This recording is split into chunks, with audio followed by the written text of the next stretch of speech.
Bonsoir et bienvenue à toutes et à tous à notre troisième soirée UCAT. À la suite du pape François et de son prédécesseur, nous voici réunis ce soir pour continuer de travailler le champ de la foi que nous sommes et approfondir notre foi en Jésus-Christ. Les deux dernières soirées, nous avons pu réfléchir ensemble sur les questions « Qui est Dieu ?» et « Si Dieu est bon, pourquoi le mal existe-t-il » Aujourd'hui, nous allons encore plus loin. Si Dieu est bon et que le mal existe, comment Dieu y répond-il? À cette question que beaucoup peuvent poser aux croyants, comment répondons-nous? En union de prière avec le pape François et le pape émérite Benoît XVI, laissons le Seigneur nous donner sa réponse dans ce temps de prière et de catéchèse. Celui-ci sera animé ce soir par communion et libération. Merci et bonne rencontre avec Jésus. Hello, and welcome to our third UCAT session evening. To respond to the call of Pope Francis and his predecessor, we are gathered tonight to work on who we are and to deepen our faith in Jesus Christ. During the last two sessions, we asked ourselves, who is God? And if God is good, why does evil exist? Today we'll continue further. If God is good and evil exists, how does God respond to it? How do we answer this question often asked to believers? United in prayer with Pope Francis and the Emeritus Pope Benedict XVI, let us God give us his own answer during this moment of prayer and catechesis. Tonight, the prayer will be animated by communion and liberation. Thank you, and have a great encounter with Jesus. Veuillez vous lever, please stand.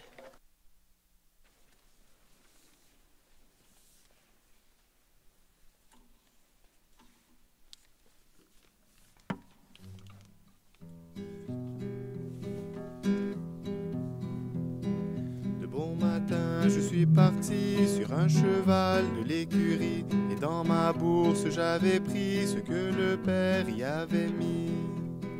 J'ai quitté la campagne, j'ai passé la montagne, malgré ce qu'on m'a dit, je suis parti, je suis parti. Oui, je retournerai vers la maison tout là-bas. Je retrouverai celui qui me sourira. À la fin, je suis arrivé dans la grande rue de la cité. Pendant 3 mois, j'ai savouré tous les plaisirs sans y penser. J'ai trouvé une fille que je croyais gentille. Malgré ce qu'elle m'a dit, elle est partie, elle est partie. Je retournerai vers la maison tout là-bas. Oui, je retrouverai celui qui me sourira. Au bout d'1 an, c'était couru, je n'avais plus un seul écu. Et la fin alors est venue et l'on m'a jeté à la rue. Alors fini la fête et sans tourner la tête, sans bonsoir ni merci, je suis parti, je suis parti. Oui, je retournerai vers la maison tout là-bas. Oui, je retrouverai celui qui me sourira. Hier encore, je gardais les porcs qu'il me fallait soigner. Je n'avais pas pour déjeuner les glands dont ils se nourrissaient. J'ai pleuré ma misère, j'ai pensé à mon père. Je ne sais ce qui m'a pris, je suis parti, je suis parti. Oui, je retournerai vers la maison tout là-bas. Je retrouverai celui qui me sourira. Oui, je retournerai vers la maison tout là-bas. Oui, je retrouverai celui qui me sourira.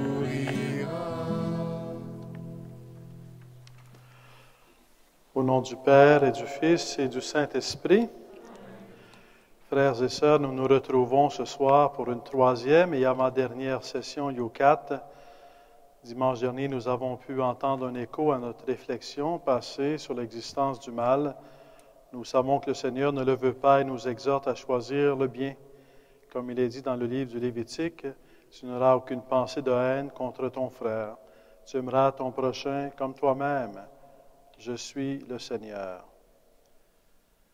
You shall love your neighbor as yourself, but when sin is so entrenched, so deeply rooted in us, and that we are not able anymore to love ourselves, to appreciate our true value, then how can we claim to love our neighbor fairly?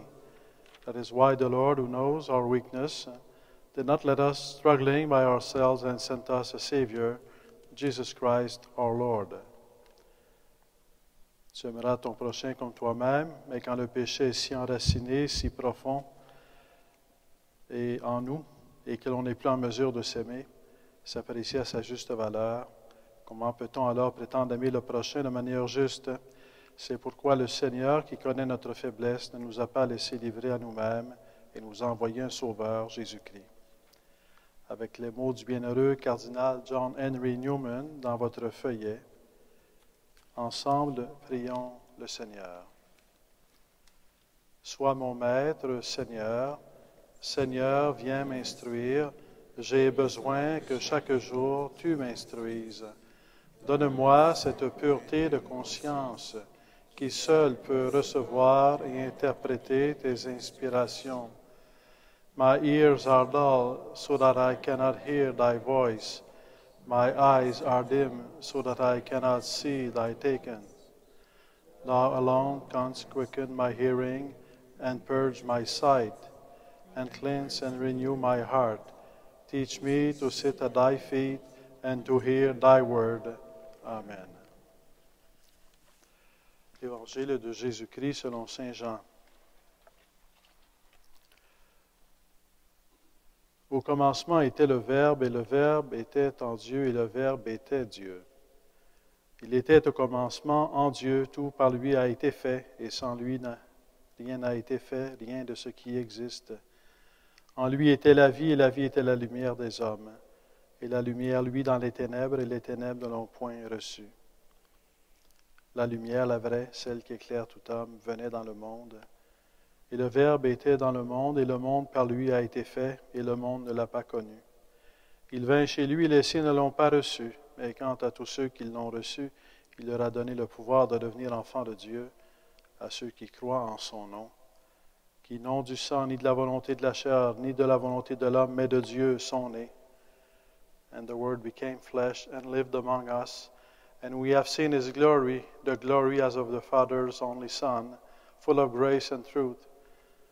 John testified to him and cried out, "This was he whom I said, he who comes after me ranks ahead of me because he was before me." From his fullness we have all received grace upon grace. The law indeed was given through Moses, grace and truth came through Jesus Christ. No one has ever seen God. It is God, the only Son, who is close to the Father's heart, who has made him known. Acclamons la parole de Dieu.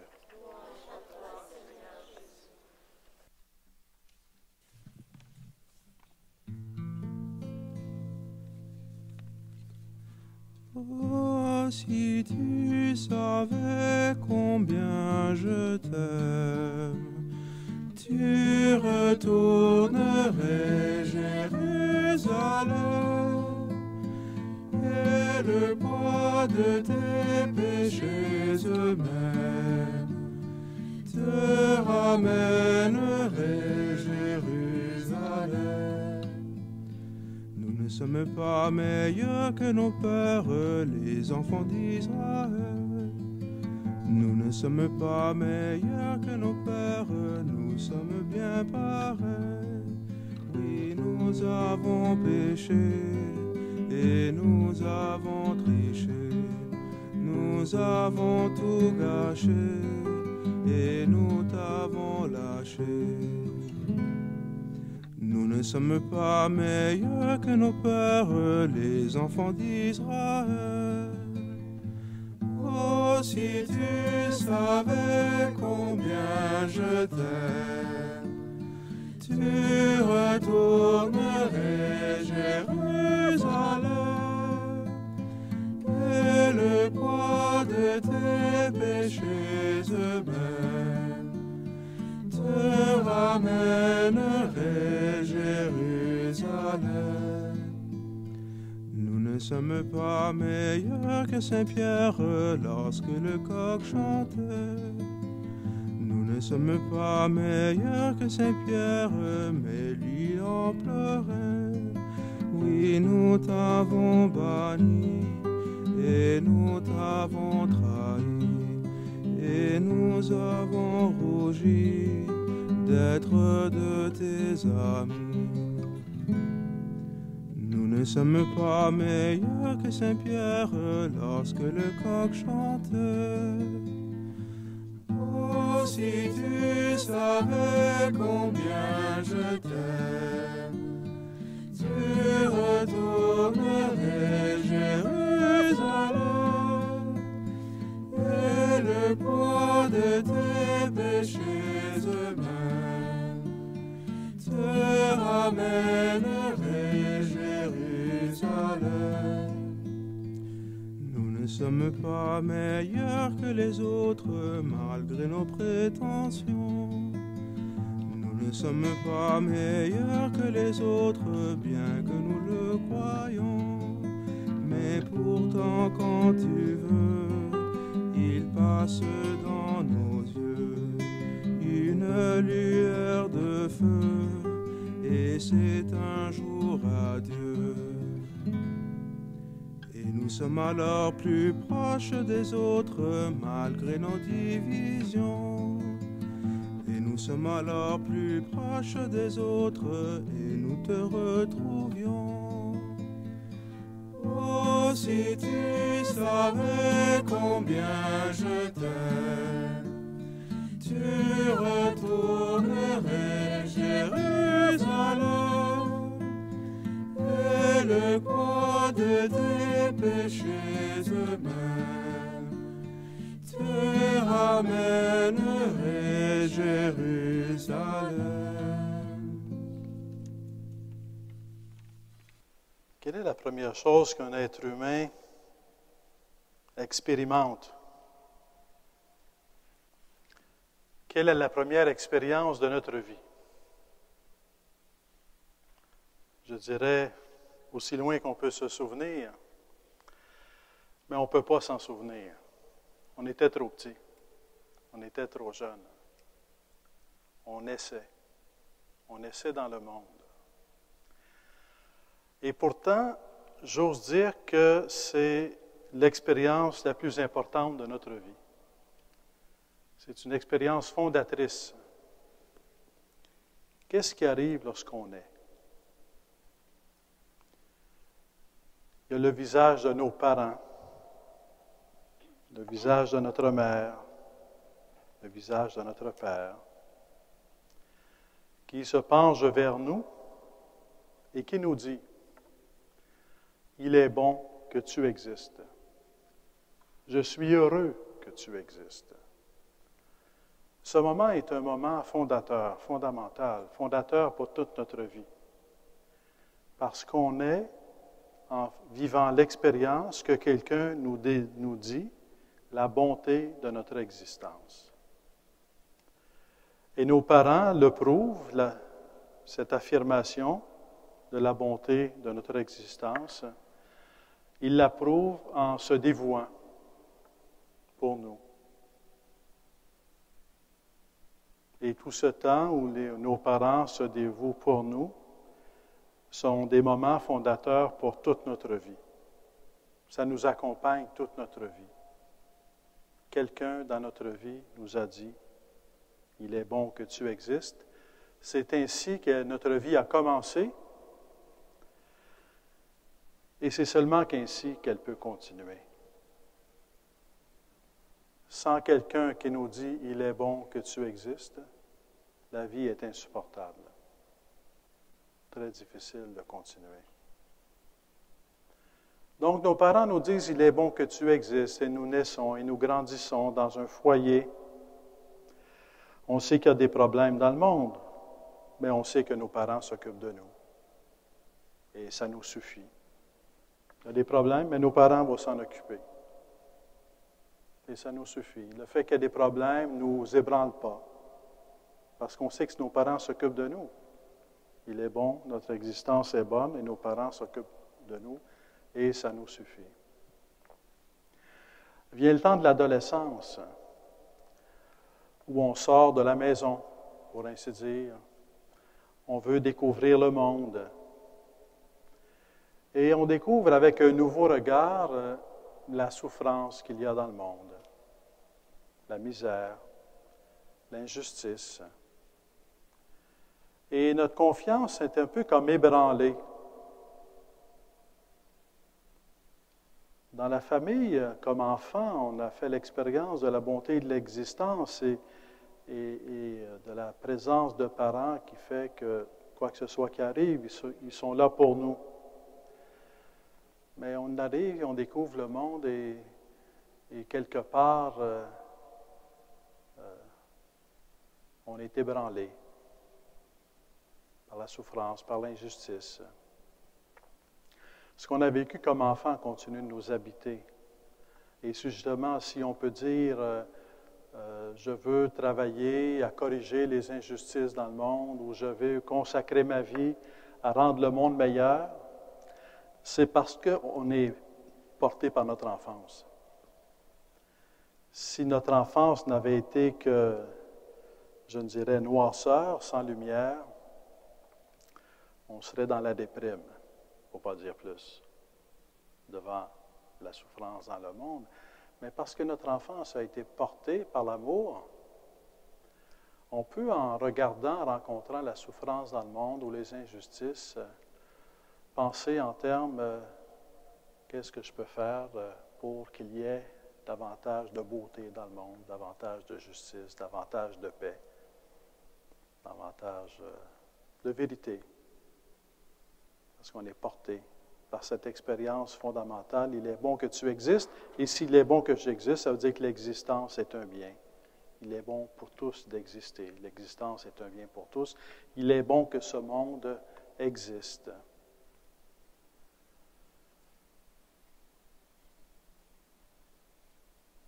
Pour l'enfant, dans un certain sens, ses parents sont Dieu. C'est Dieu. Les parents pourvoient à tout pour l'enfant. On pense à l'enfant nouveau-né, là. Les parents pourvoient à tout pour l'enfant. Et avant même d'être adolescent, on sait que nos parents ne peuvent pas être Dieu, ils ne sont pas Dieu, ils ont leurs limites. Et d'ailleurs, c'est une des épreuves de la croissance que de découvrir les limites de nos parents. Ceux qu'on avait pensé qui étaient sans limites, c'est normal, on découvre leurs limites. Ce sont des êtres humains à leurs limites. Mais quelque part, un être sans limite, un être infini, un être éternel, un être bon, infiniment bon, Dieu, et c'était la première catéchèse, est là qui existe. Est là pour nous dire à chacune d'entre nous, il est bon que tu existes. Mais en même temps, dans la mesure où Dieu est puissant, dans la mesure où Dieu est bon, dans la mesure où Dieu crée un monde, crée le monde, dans la mesure où Dieu est auteur de l'humanité, auteur de la vie, auteur de notre vie, on se repose la question de la souffrance ou du mal, dans le sens de mal moral, le fait qu'il y a dans le monde des moments où nous-mêmes, ou d'autres aussi, peuvent vouloir le mal. C'est pas facile de répondre à cette question, puis on peut faire des essais qui sont légitimes et qu'il faut faire. Dans la Bible, dans la Révélation, il y a une réponse qui est donnée, une réponse qui n'évacue pas le mystère. On est devant le mystère, je dirais, de Dieu, mais aussi devant le mystère de l'existence de l'humanité, et je dirais devant le mystère du mal. Il y a comme un mystère du mal, un mystère du péché, un mystère de la souffrance. Mais dans la révélation, on trouve, disons, des pistes, des balises pour entrer dans le mystère. Le plus simple, pour ainsi dire, quand les choses vont mal ou lorsqu'il y a le mal, c'est d'accuser les autres. C'est d'accuser quelqu'un. C'est comme le premier réflexe. Il y a de l'injustice, j'accuse quelqu'un. La plupart du temps, c'est les autres. Qui est l'autre? C'est quelqu'un d'autre. Ce n'est pas nécessairement soi-même qu'on accuse. On accuse quelqu'un. Et peut-être, et ça arrive, peut-être que nous-mêmes, ça nous est arrivé d'accuser Dieu, peut-être. Personnellement, je pense que la plus grande injustice, c'est d'accuser Dieu. Je trouve ça insupportable quand on accuse Dieu. Dans la Révélation, qu'est-ce qu'il nous a dit? Il nous a dit quelque chose qui est difficile à entendre. Il nous a dit que nous avons une part de responsabilité dans la question du mal et de la souffrance. Et ce n'est pas facile à entendre. Mais en même temps, ça nous est dit en même temps que la miséricorde de Dieu nous est révélée. Et dans ce sens-là, ça nous est révélé. C'est un peu comme quand on va voir le médecin et que le médecin nous dit tu as un problème de santé, mais voici, il y a un chemin de guérison. Si on allait voir le médecin seulement pour nous dire tu as un problème de santé, voici c'est lequel, et maintenant tu peux partir, bien, on irait moins souvent voir le médecin. Si le médecin était là seulement pour nous dire qu'on a des problèmes de santé. Et là aussi, pour dire le problème de santé, pour en vue d'un chemin de guérison. Donc, dans la Révélation, on est avisé qu'on a un problème de santé, mais en vue d'entrer dans un chemin de guérison. Le problème de santé, tel qu'il est exprimé dans la Genèse, puis à travers l'ensemble de la Bible et dans le Nouveau Testament, c'est qu'il y a dans notre vie un rejet de Dieu. Dans le péché originel, c'est le rejet de Dieu. Rejet de Dieu parce que, en même temps, rejet d'être créature de Dieu. Je n'accepte pas d'être une créature de Dieu. Je veux être Dieu.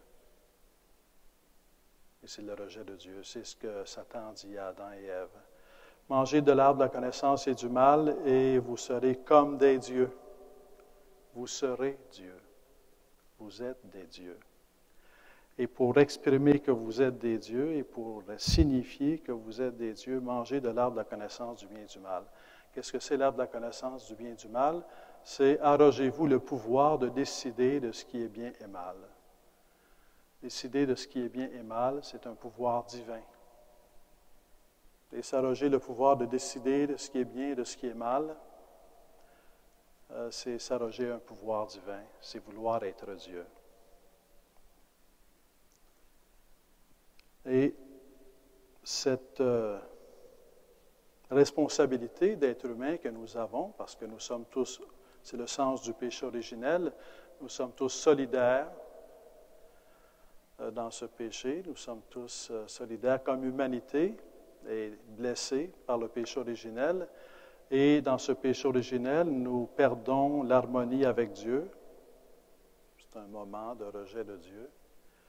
Nous perdons l'harmonie, en perdant l'harmonie avec Dieu, nous perdons l'harmonie avec la création, nous perdons l'harmonie entre l'homme et la femme, nous perdons l'harmonie entre nous.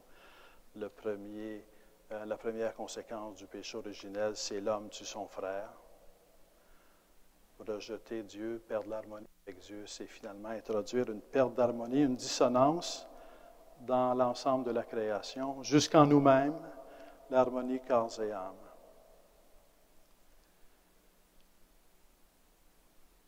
La première parole de Dieu sur la création, c'est « Il est bon que tu existes ». C'est la parole des parents pour leur enfant. Dans le récit de la création de la Genèse, à chaque pas, on va voir Dieu vit que cela était bon. Et lorsqu'il s'agit de la création de l'être humain, de l'homme et de la femme, Dieu vit que cela était très bon. Donc, la bonté foncière est toujours là. le fait même d'exister est un bien et un très grand bien. Mais c'est une existence blessée par un mauvais usage de la liberté qui s'exprime dans un rejet de Dieu et par un vouloir s'approprier le pouvoir de décider ce qui est bien et mal. Petit exemple avec les mathématiques. Quand je dis 2 plus 2 égale 4, je ne décide pas que 2 plus 2 égale 4, je reconnais que 2 plus 2 égale 4. Et dans ça, l'être humain est appelé à connaître le bien et le mal, non pas dans le sens de décider ce qui est bien ou mal, mais dans le sens de le discerner, de reconnaître le bien, reconnaître ce qui est bien. Mais en voulant en décider, un peu comme quelqu'un qui voudrait décider que 2 plus 2, ça fait 5, en voulant en décider, je m'arroge un pouvoir divin. Mais si la révélation va dans ses profondeurs pour pouvoir nous exprimer par où la souffrance, la mort est entrée dans le monde, c'est parce qu'elle veut aussi nous annoncer un chemin de guérison. Elle veut nous annoncer l'amour de Dieu, elle veut nous annoncer la miséricorde de Dieu, elle veut nous annoncer que Dieu lui-même vient à notre rencontre, que Dieu lui-même nous apporte son salut. Et que dans ce sens-là, le don suprême de Dieu, ce n'est pas de nous donner quelque chose, c'est de se donner lui-même. C'est de donner sa présence. Et ce qui résume le don de Dieu, la parole qui résume tout, c'est Jésus-Christ crucifié. On peut développer dans toutes les directions, on peut en rajouter, on peut expliquer, on peut exploiter, on peut enrichir. Mais si on veut dire les choses brièvement, c'est Jésus-Christ crucifié. C'est la réponse de Dieu à notre péché. C'est la réponse de Dieu au mal et à la mort, à la souffrance qui est entrée dans le monde. C'est la réponse de l'amour de Dieu, la réponse de sa miséricorde.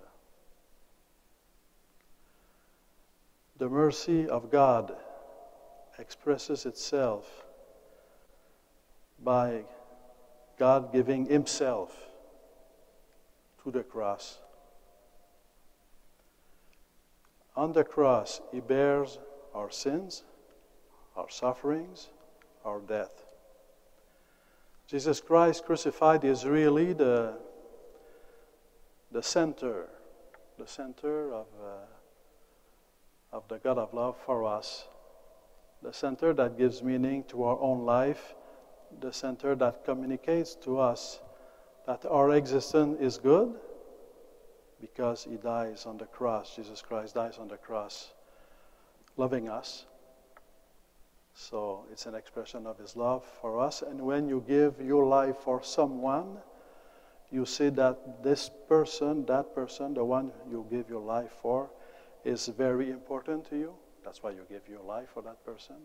So loving us and Jesus Christ giving His life for us on the cross is telling us not only in words, God is love, God loves you, I love you, but He's telling us that message of love by the gift of His own life, dying on the cross for us. And this message of love on the cross is telling us on the cross, we can hear Jesus Christ telling us, I know you're sinners, but I love you. I know you're sinners, but it is good that you exist. I know that you are weak, but I'm here to heal you, to heal your heart, your soul, your spirit. I know that you are afraid, but I'm here to give you peace. I know that sometimes you lose faith, but I'm here because I believe in you. I believe in you, in your desire for beauty and for hope and for good and for truth. So a lot of is said by Jesus Christ on the cross. And it is very important as Christians always to keep an eye on the cross, always. And the cross will speak to us through different stages of our life. When things are good and things go well, we looking at the cross, we can say, thank you, God, for giving your life for me. When things are difficult, sickness, injustice maybe that we suffer, and we still look at the cross, and we can say to Jesus Christ, on the cross, crucified, help me, help us, save me, and save us. So the cross is the center.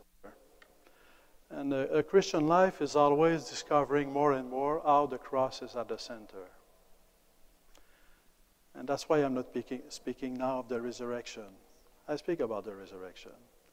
But speaking about the resurrection is not about saying that the cross now is over.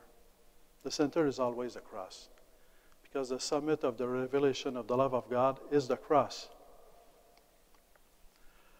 The Gospel of St. John, in that sense, is different than the St. Paul. St. Paul, when St. Paul speaks about the glory of Christ, is the resurrection. The glory of Christ is resurrection. When St. John, the Gospel, speaks about the glory of Christ, it's the cross.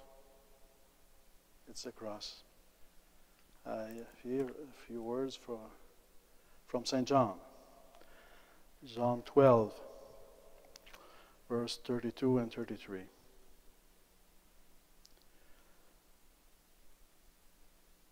When I am lifted up from the earth, I will draw all men to myself. Une fois élevé de terre, j'attirerai tous les hommes à moi. Une fois élevé de terre, j'attirerai à moi. J'attirerai à moi pourquoi? Parce que je révélerai l'amour.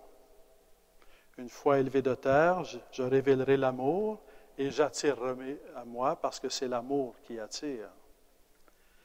Et on pourrait penser ici que cet amour qui attire, c'est l'amour qui émane de la gloire de Jésus ressuscité. Et certainement qu'on peut parler de la résurrection du Christ, mais on reste sur la croix. On pourrait penser qu'ici, Saint Jean veut nous parler, élevé de terre, donc c'est Jésus ressuscité. Mais il ne veut pas qu'on confonde les choses. Alors, qu'est-ce qu'il ajoute? Il signifiait par là de quelle mort il allait mourir. Une fois élevé de terre, j'attirerai tous les hommes à moi. Il signifiait par là de quelle mort il allait mourir, de la mort sur la croix. When I am lifted up from the earth, I will draw all men to myself. He said this to show by what death he was to die. La croix, à partir de la croix du Christ, tout est dans la croix du Christ. Tout est dans la croix. La révélation de l'amour de Dieu pour nous, la révélation de l'amour que nous-mêmes nous sommes appelés à vivre, la révélation du pouvoir de Jésus-Christ sur la mort, sur le péché, sur la souffrance. Et c'est la grande réponse. Quant à la question du mal et de la souffrance, on peut demander pourquoi, et c'est très légitime de se poser la question pourquoi. Et on peut chercher une réponse. On peut accuser quelqu'un, on peut accuser les autres, on peut accuser le monde, on peut accuser la société, on peut accuser l'Église, on peut accuser plein de gens. Mais la réponse même que Dieu a donnée, c'est Jésus-Christ crucifié, qui porte sur lui le péché, la souffrance, la mort, nos péchés, nos souffrances, nos morts, de tout lieu et de tout temps. Quand Jésus est sur la croix, c'est les péchés de toute l'humanité, du début de l'histoire de l'humanité à la fin de l'histoire de l'humanité, qui sont portés sur la croix. Ce sont les souffrances et les morts de toute l'humanité, du début de l'histoire de l'humanité à la fin de l'histoire de l'humanité, qui sont portés sur la croix. Et c'est là que la résurrection entre en jeu. S'il n'y avait pas eu la résurrection, le moment de la mort du Christ sur la croix serait un événement il y a 2000 ans. Et pour regarder la croix, il faudrait penser à ce qui y est arrivé il y a 2000 ans. Parce que Jésus est ressuscité, la croix transcende le temps. La croix est devenue un événement qui a atteint comme la fin de l'histoire et qui porte toute l'histoire de l'humanité, parce que toute l'histoire de l'humanité est portée par le Christ sur la croix. Et la résurrection fait de cette mort sur la croix le Christ justement élevé par son amour qui va jusque sur la croix et par la puissance de la résurrection. Quand Jésus se manifeste à ses disciples, il se manifeste avec les plaies de la croix. La croix ne reste pas derrière la résurrection. La croix est mise devant par la résurrection. La croix ne reste pas un événement arrivé hier. La croix est un événement qui arrive aujourd'hui par la puissance de la résurrection. Aujourd'hui, je peux me mettre au pied de la croix. Aujourd'hui, je peux être avec Marie au pied de la croix. Aujourd'hui, je peux prier au pied de la croix. Aujourd'hui, quand je regarde un crucifix dans ma chambre, dans ma maison, à l'église, je peux me mettre au pied de la croix. Et aujourd'hui, Jésus-Christ donne sa vie pour moi. Aujourd'hui, Jésus-Christ porte sa vie porte ma vie dans son cœur, porte nos vies dans son cœur. Alors, c'est un grand mystère.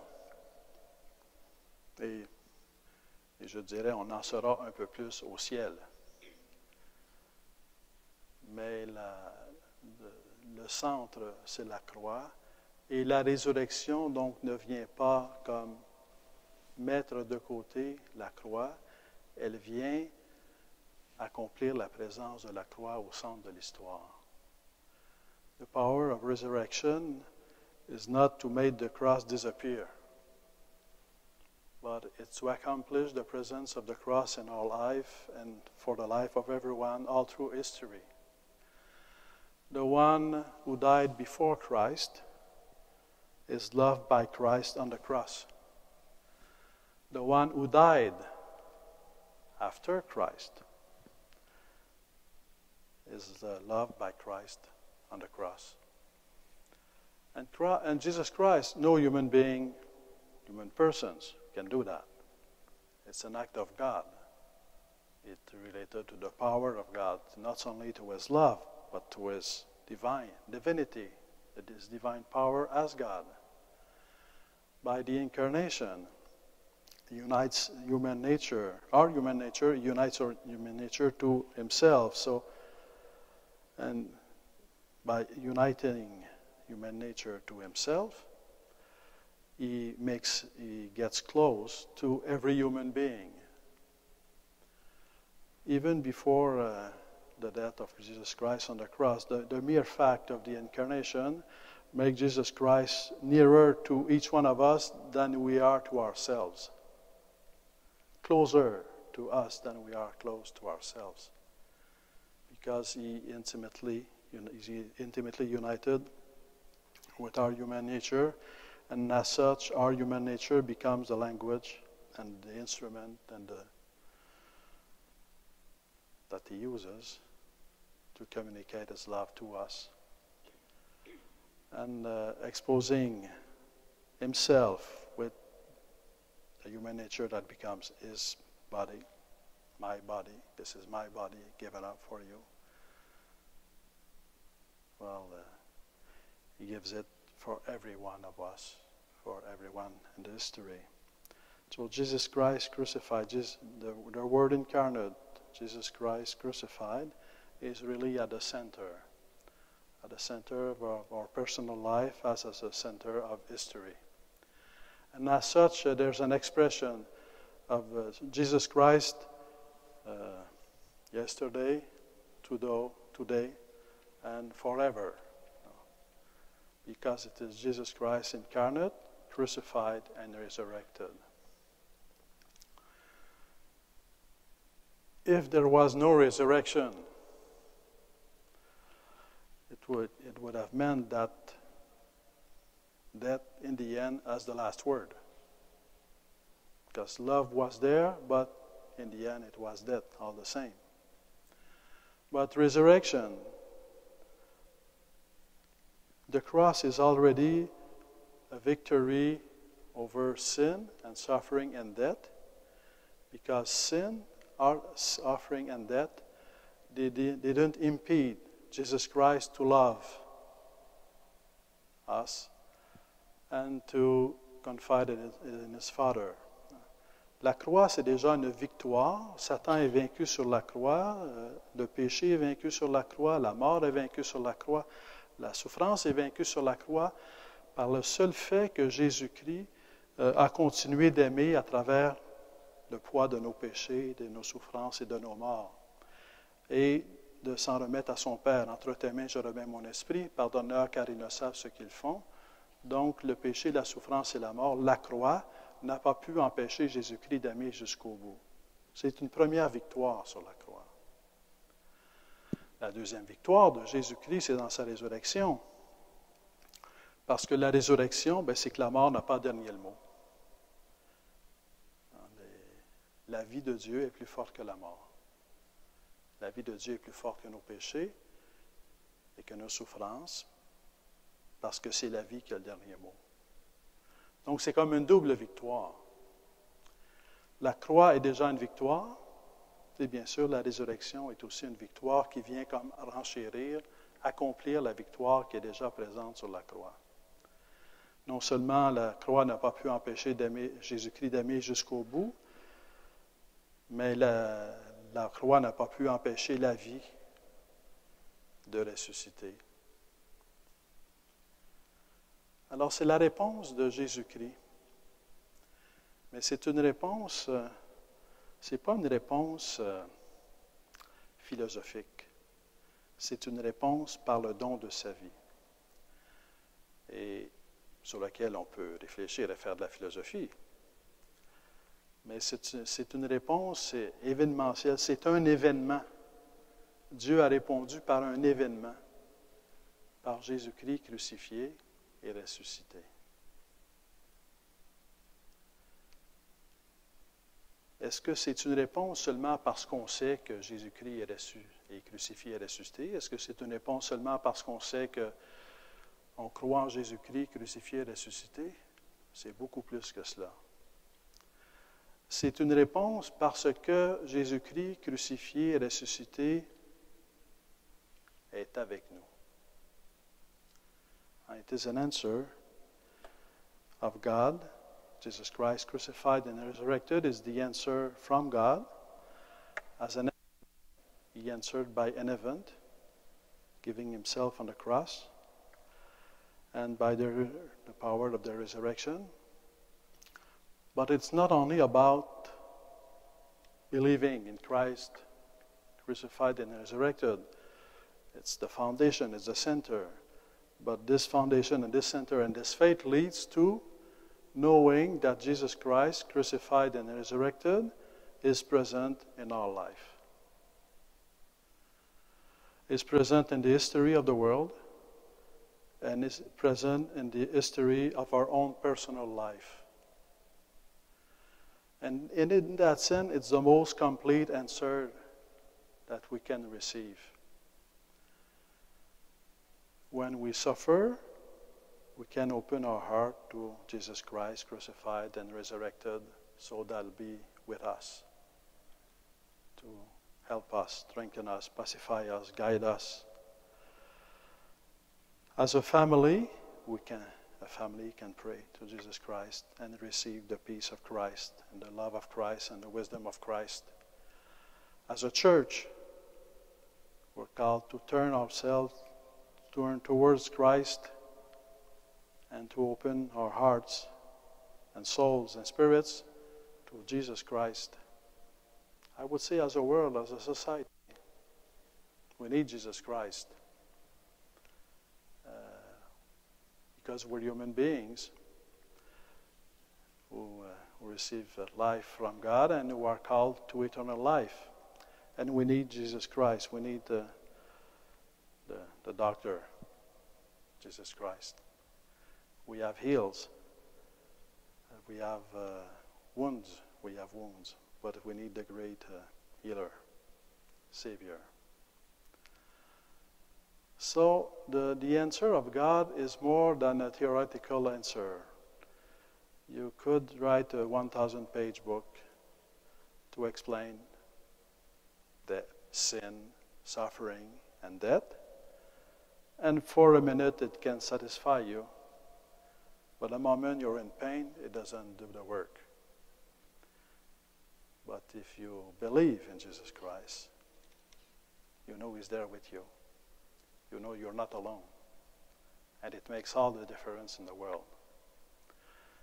Your sin, your pain, your death, He already bore it on the cross. And He's with you with the power of His life.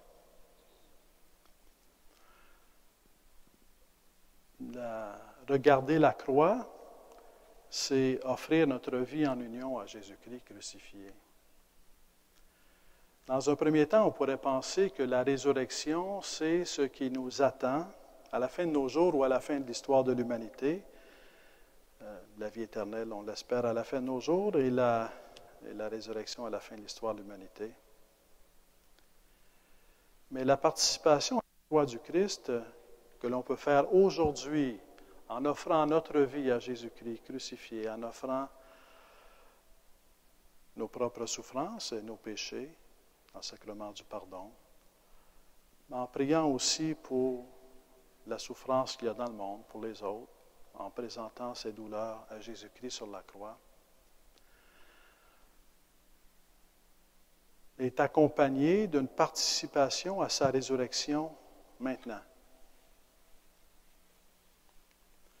On participe à la croix du Christ maintenant lorsqu'on offre nos souffrances maintenant à Jésus-Christ crucifié. Mais on participe aussi à la résurrection de Jésus-Christ maintenant. Comment? Parce que Jésus-Christ ne laisse jamais une prière sans réponse. Lorsqu'on offre à Jésus-Christ au pied de la croix, et nous pouvons être au pied de la croix, si nous le voulons. Lorsque nous offrons à Jésus-Christ nos souffrances et celles du monde, comme la mort n'a pas pu empêcher Jésus-Christ de ressusciter, aucune de nos souffrances ne peut empêcher Jésus-Christ de nous donner sa paix. Aucune. Rien ne peut empêcher Jésus-Christ de nous donner sa paix. La première parole qu'il dit lorsqu'il se manifeste à ses disciples après sa résurrection, quelle est-elle? La paix soit avec vous. Et lorsqu'on offre nos souffrances et celles du monde, on peut prier pour la souffrance de quelqu'un qui ne croit pas, et Dieu va l'aider. Il passe par le chemin de notre prière. La prière, c'est le levier du monde, comme dit sainte Thérèse de Lisieux. Je suis posé achever, là, je pense. Hein, c'est ça.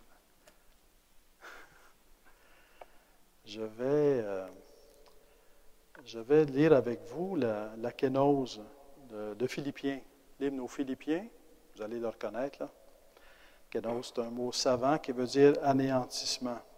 Kenosis, the emptying of oneself in Philippians.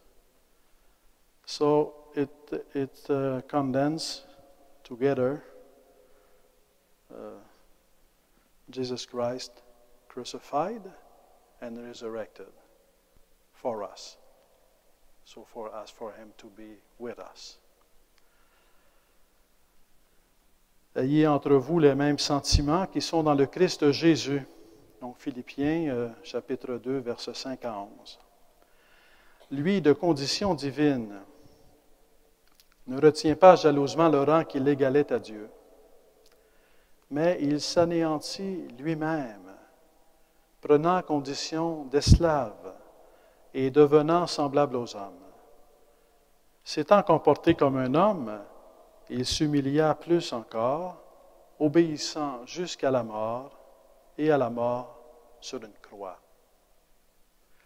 Aussi Dieu l'a-t-il exalté et lui a-t-il donné le nom qui est au-dessus de tout nom, pour que tout, au nom de Jésus, s'agenouille au plus haut des cieux, sur la terre et dans les enfers, et que toute langue proclame de Jésus-Christ qu'il est Seigneur à la gloire de Dieu le Père.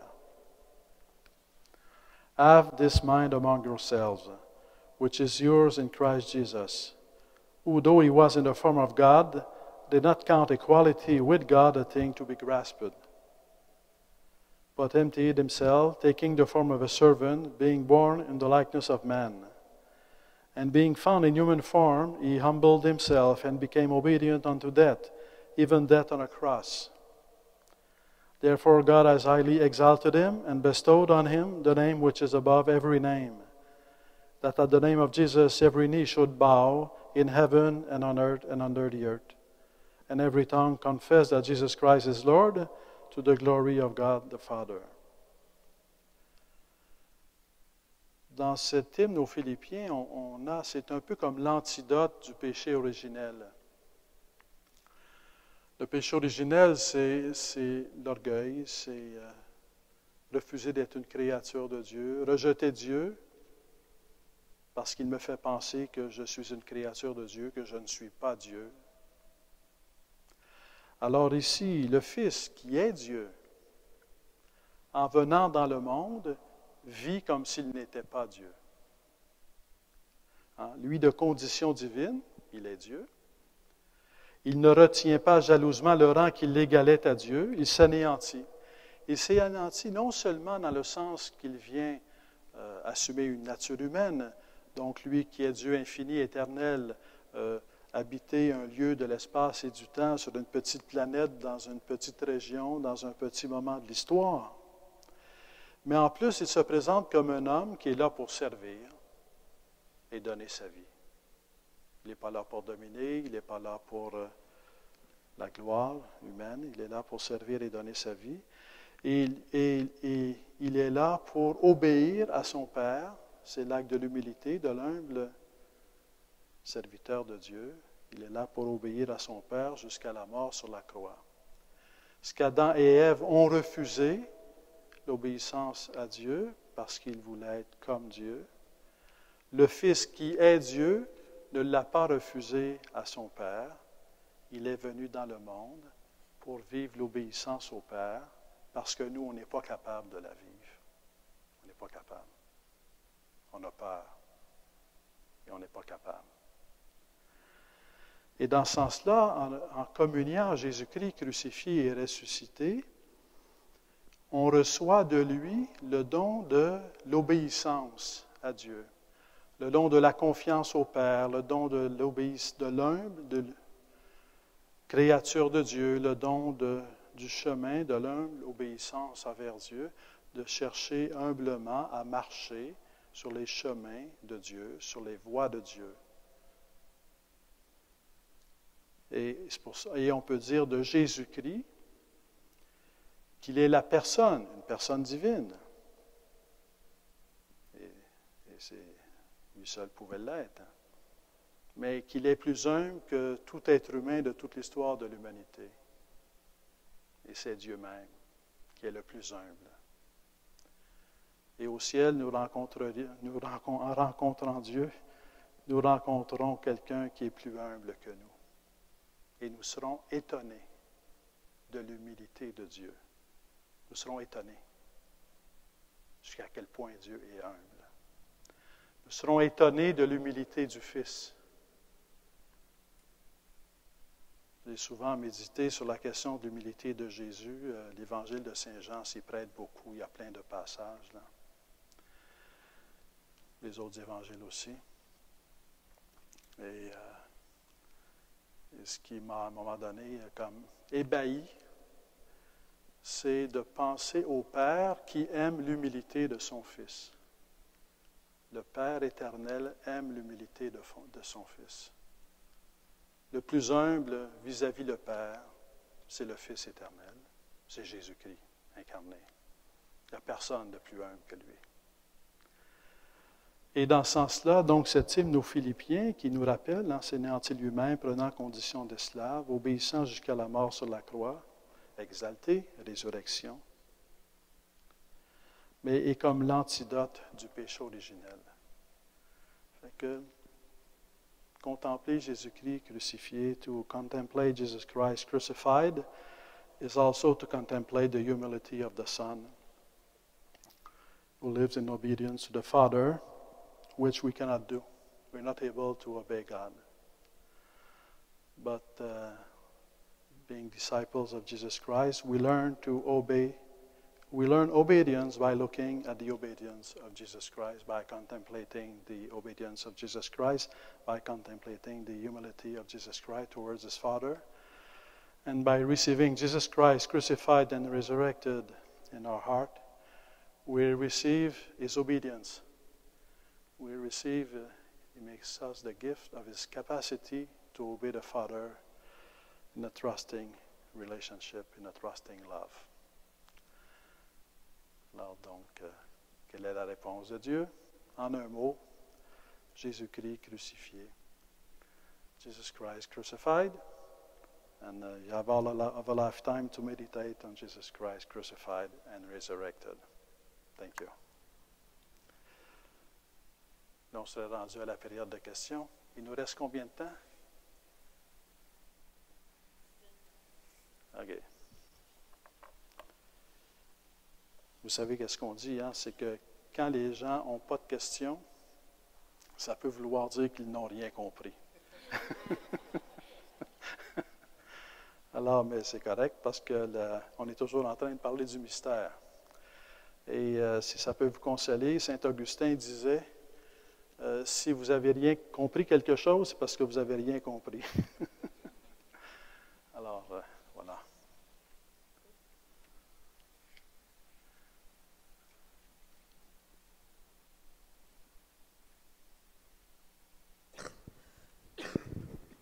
Bonsoir. Moi, ça m'a fait beaucoup penser, toute la question de la croix. J'ai beaucoup d'amis qui sont protestants, pas catholiques. Et eux, leur vision de la croix, et c'est une chose que j'ai entendue récemment encore, ils voient la croix comme quelque chose de négatif, étant donné que Jésus-Christ est ressuscité, que c'est la joie, que c'est ça qui devrait être célébré. Le fait que nous adorions la croix, que nous contemplions la croix, pour eux, c'est comme si, étant donné que la croix, c'est là où est-ce qu'il y a toutes les mauvaises choses, la mort et tout ça, c'est comme si on contemplait la mort et c'est comme si on contemplait les choses négatives. Donc, qu'est-ce que je pourrais dire, justement? Bien, je pourrais dire ce que vous avez dit, là, mais... Non, mais en un mot, c'est que contempler la croix, c'est contempler la révélation de l'amour de Dieu. Parce que sur la croix, on contemple le crucifié. C'est un peu comme lorsque c'est cette parole de Pilate, là, quand il dit « Voici l'homme », ce qui est une parole magnifique, en parlant de Jésus, flagellé, couronné d'épines, « Voici l'homme ». Il ne sait pas Pilate ce qu'il est en train de dire quand il dit ça, là. Mais c'est vrai que c'est l'homme, dans le sens que c'est l'être humain par excellence qui, à travers la souffrance, révèle l'amour. Parce que la souffrance peut être le lieu de la révélation de l'amour. Et à travers la douleur peut surgir une lumière. Et je crois qu'on pourrait trouver chez certains protestants aussi. Parce que pour plusieurs, pour qui saint Paul est très important. Alors, qu'est-ce qu'il dit, saint Paul? Je ne veux rien savoir que Jésus-Christ crucifié. Je suis crucifié avec le Christ et ce n'est plus moi qui vis, c'est le Christ qui vit en moi. C'est du saint Paul. Et ça peut sembler d'autant plus étonnant que, de fait, l'expérience de saint Paul, c'est d'abord une rencontre avec le ressuscité. Il ne lui a pas vu Jésus-Christ sur la croix. Mais il a rencontré Jésus ressuscité qui s'est manifesté à lui, sur le chemin de Damas. Mais pourtant, après, il a bien sûr parlé de la gloire de la résurrection. Mais il a aussi dit, j'annonce l'Évangile avec le langage de la croix. Parce que c'est le langage de l'amour véritable. Une résurrection sans la croix, ça serait oublier, ça serait s'éloigner de la conscience de ce que c'est que de véritablement aimer.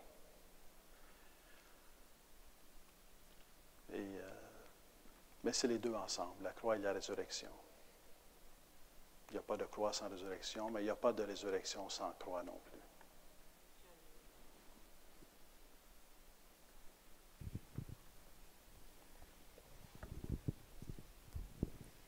Comme vous dites, Monseigneur, que Jésus est humble, le plus humble de tout. Et Marie, elle, c'est sa mère. Puis, son cœur est en Jésus. Puis Jésus, son cœur est en sa mère. Comme ça, ils sont humbles tous les deux, la même chose, je crois, vu que c'est la mère et le Fils. L'orgueil, le péché originel est relié à l'orgueil. L'humilité de Jésus, du Fils, c'est une humilité éternelle, là, parce que le Fils reçoit éternellement du Père et rend grâce éternellement au Père. Marie, dans notre foi, la foi catholique, a été exempte du péché originel par l'Immaculée. Lorsqu'on parle de l'Immaculée Conception, elle a été conçue et préservée de la blessure du péché originel. Et en plus, elle a été fidèle, parce qu'elle aurait pu être infidèle à un moment donné de sa vie, mais elle a été fidèle jusqu'au bout, elle était au pied de la croix. Et dans ce sens-là, c'est la personne humaine. Mais Jésus est une personne divine, il n'est pas une personne humaine. Une personne divine qui assume une nature humaine. Mais Marie est une personne humaine. Et dans ce sens-là, Marie est la personne humaine la plus humble de toute l'histoire de l'humanité. L'humilité de Jésus, c'est une humilité divine. Et dans sa nature même de Jésus, Jésus est Dieu.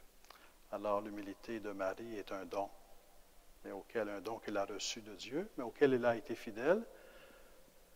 Et puis dans ce sens-là, on peut prier Marie, et je pense que ça fait partie de la foi, de prier Marie pour qu'elle nous aide à entrer dans une relation d'humilité, pour qu'elle nous aide elle intercède pour notre humilité. Elle a un rôle à jouer pour intercéder pour notre humilité, pour que notre accueil de Jésus-Christ soit inspiré par son propre accueil de son Fils. Là. Avant de recevoir le Fils dans la chair, elle l'a reçu dans son cœur, puis elle peut prier pour nous, pour que nous aussi, et c'est son rôle de mère de l'Église, pour que les croyants reçoivent Jésus-Christ dans leur cœur.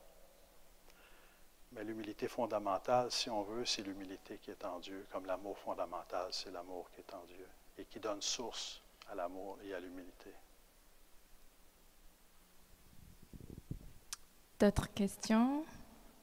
Another question?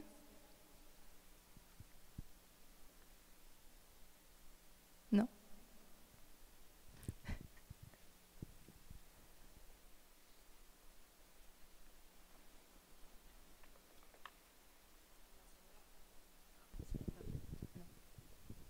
Monseigneur, vous avez parlé de la souffrance et la croix.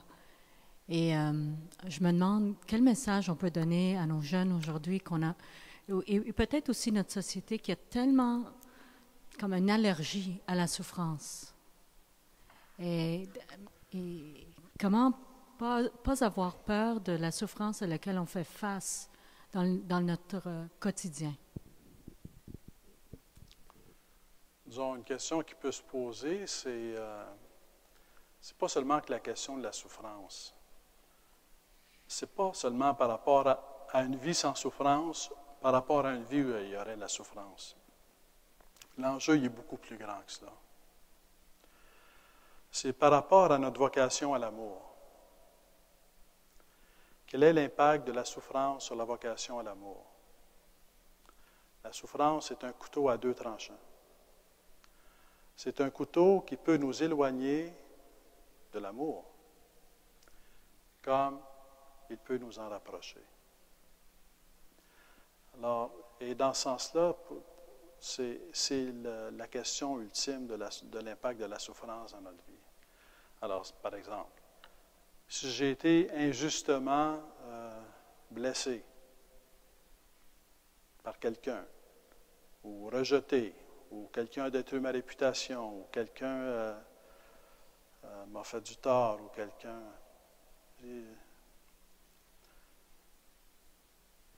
Je peux lui en vouloir, et c'est compréhensible. C'est pas intéressant. Et je peux lui en vouloir au point de souhaiter son mal. Et on peut dire que c'est compréhensible, ça s'explique. Mais en bout de ligne, on comprend que si je souhaite le mal de celui qui m'a fait du mal, quelque part, je deviens comme lui. Quelque part, le mal a vaincu. Quand, étant victime de mal, je réponds par le mal a vaincu. Quand, étant victime de mal, je réponds par le pardon,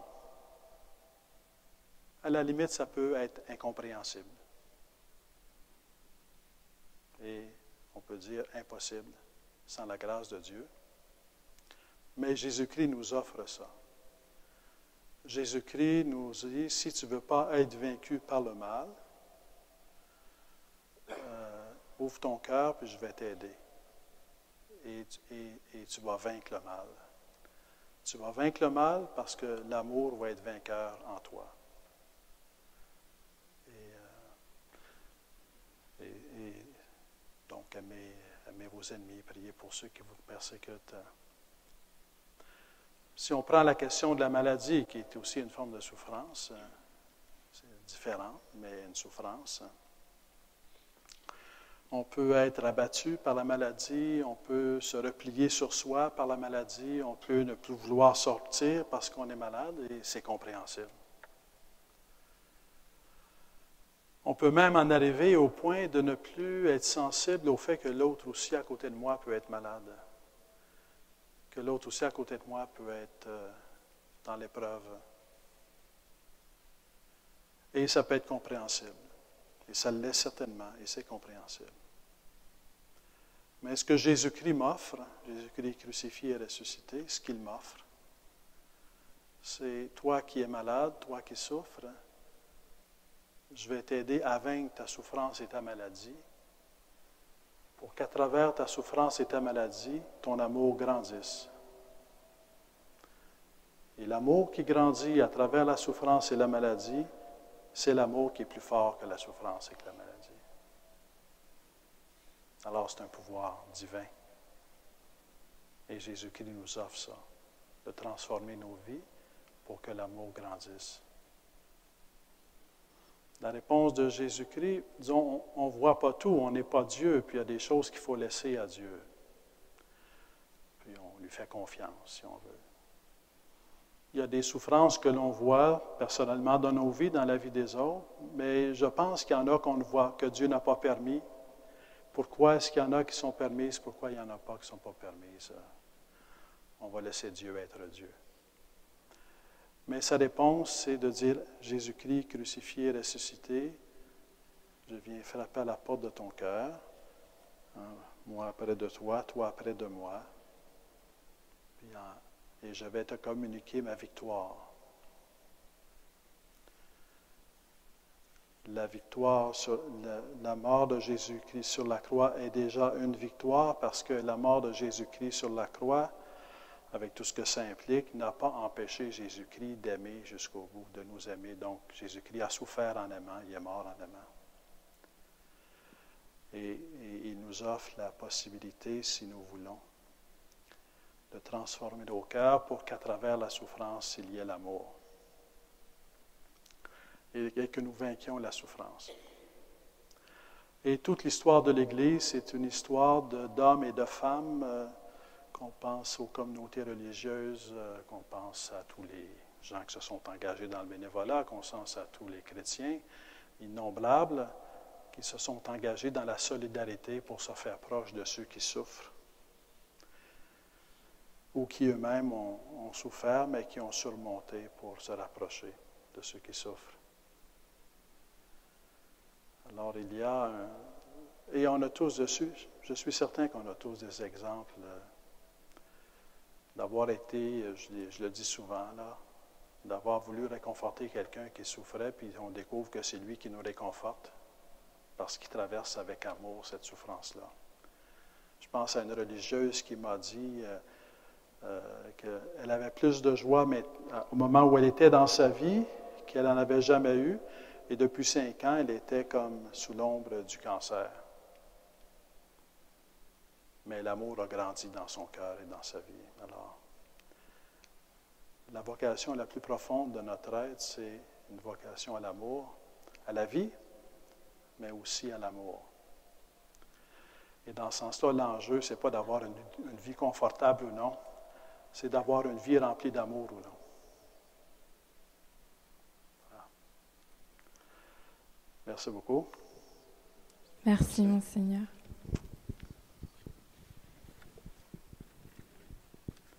Dans le catéchisme, tout ce que je viens de vous dire, c'est le développement du numéro 101, qui était très court. Alors la question, c'est pourquoi Jésus a-t-il dû nous sauver précisément sur une croix? Il y a un petit paragraphe, là, 2, 4, 6 lignes que je vous ai développé. La croix sur laquelle Jésus innocent a été exécuté de manière cruelle est le lieu de l'humiliation et de la plus totale. Le Christ, notre Rédempteur, a choisi la croix afin de porter le péché du monde et de souffrir la douleur du monde. Ainsi, par son amour parfait, il a ramené le monde vers Dieu. En Lio 4. Merci.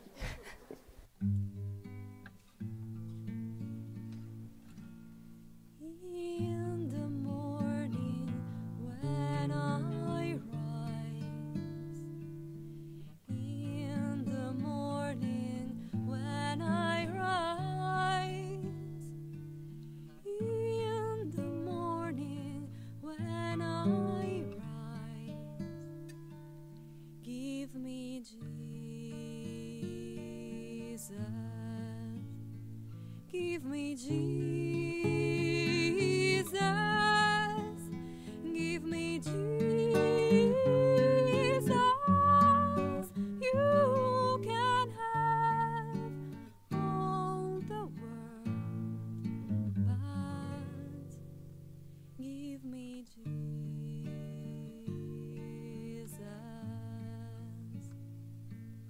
Twixt the cradle and the grave, twixt the cradle and the grave, twixt the cradle and the grave, give me Jesus,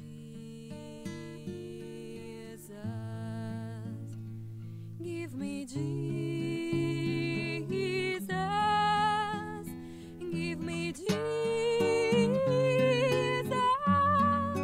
You can have all the world, but give me Jesus.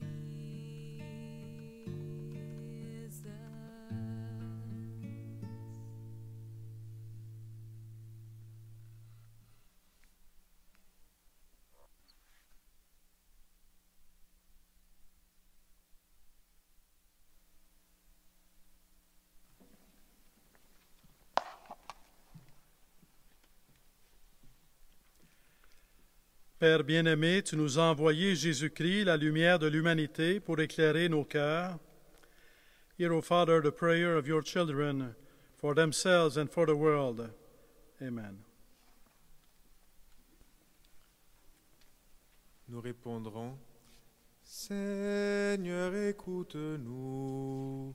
Ô Seigneur, exauce-nous. Seigneur, écoute-nous. Ô Seigneur, exauce-nous. Seigneur, écoute-nous. Ô Seigneur, exauce-nous. Seigneur, écoute-nous. Ô Seigneur, exauce-nous.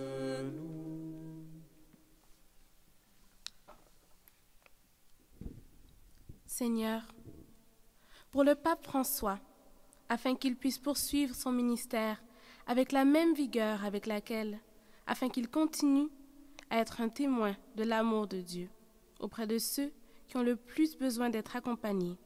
Nous te prions. Seigneur, écoute-nous. Ô Seigneur, exauce-nous. Seigneur, écoute-nous. Ô Seigneur, exauce-nous. For the people of Ukraine and Venezuela, that they may find consolation amidst their suffering, and that your presence be accompanied to them in these difficult times. We pray. Seigneur, écoute-nous. Ô Seigneur, exauce-nous. Seigneur, écoute-nous. Ô Seigneur, exauce-nous. Seigneur, pour les évêques et les prêtres, et tout particulièrement pour Monseigneur Lépine et Monseigneur Daoud, afin qu'ils continuent à répondre fidèlement à l'appel de Dieu et à être pour nous des signes concrets de la présence du Christ parmi nous, nous te prions. Seigneur, écoute-nous. Ô Seigneur, exauce-nous. Seigneur, écoute-nous. Ô Seigneur, exauce-nous. For the politicians of this province, but also all around the world, as they consider legislation that would decriminalize euthanasia, that their choice be informed by their conscience, and that they recognize the inherent dignity of all human life. We pray. Seigneur, écoute-nous. Ô Seigneur, exauce-nous. Seigneur, écoute-nous. Ô Seigneur, exauce-nous. Pour les jeunes, afin que leur soif de bonheur et de plénitude les dirige vers le seul qui peut réellement répondre à leurs désirs profonds, nous te prions. Seigneur, écoute-nous. Ô Seigneur, exauce-nous. Seigneur, écoute-nous. Ô Seigneur, exauce-nous. For the unity between Christians, that the grace of Christ be a guiding light in the journey towards reconciliation. We pray. Seigneur, écoute-nous. Ô Seigneur, exauce-nous. Seigneur, écoute-nous. Ô Seigneur, exauce-nous.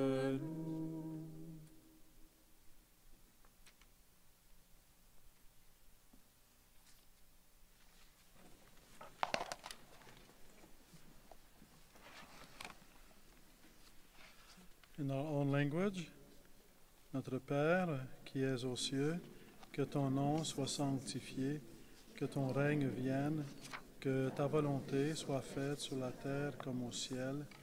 Donne-nous aujourd'hui notre pain de ce jour. Pardonne-nous nos offenses, comme nous pardonnons aussi à ceux qui nous ont offensés. Et ne soumets pas à la tentation, mais délivre-nous du mal. The Lord be with you. May God bless you in the name of the Father, and of the Son, and of the Holy Spirit. Allez, dans la paix du Christ.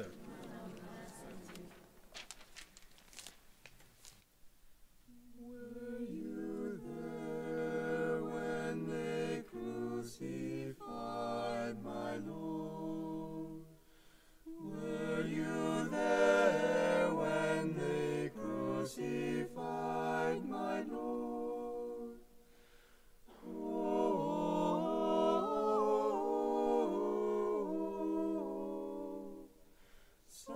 Sometimes it causes me to tremble, tremble, tremble.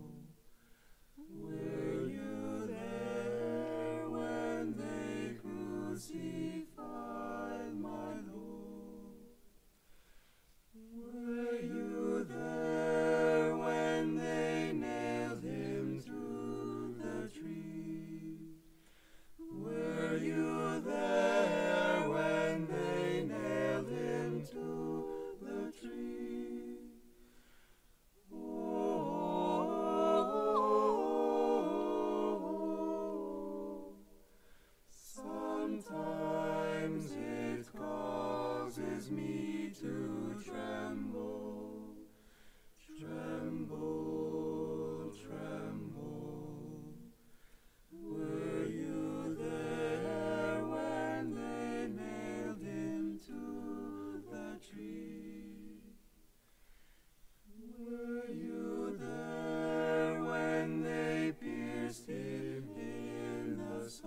tremble, tremble, tremble.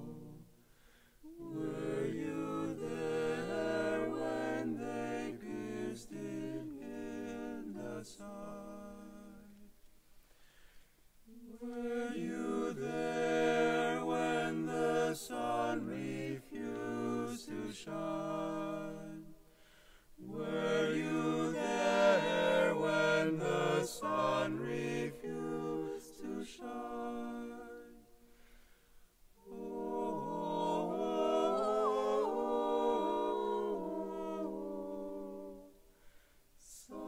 sometimes it causes me to tremble, tremble, tremble. Were you there when the sun refused to shine?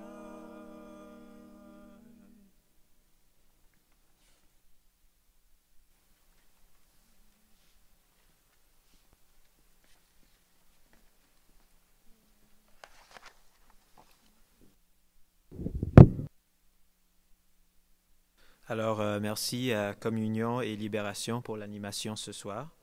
Merci à vous toutes et à vous tous aussi d'avoir participé à cette troisième rencontre UCAT avec nous. Ne manquez pas notre prochain et dernier rendez-vous la semaine prochaine pour clôturer notre catéchèse autour des 4 questions fondamentales. Le dernier thème abordé sera « Dieu est bon, le mal existe, mais Dieu a un plan. Où est ma place dans ce plan ?» Pour notre dernière rencontre, l'équipe d'animation sera la communauté Basile Moreau. Aussi, à la table à ma droite, il y a des livres UCAT à vendre à 20$ chacun.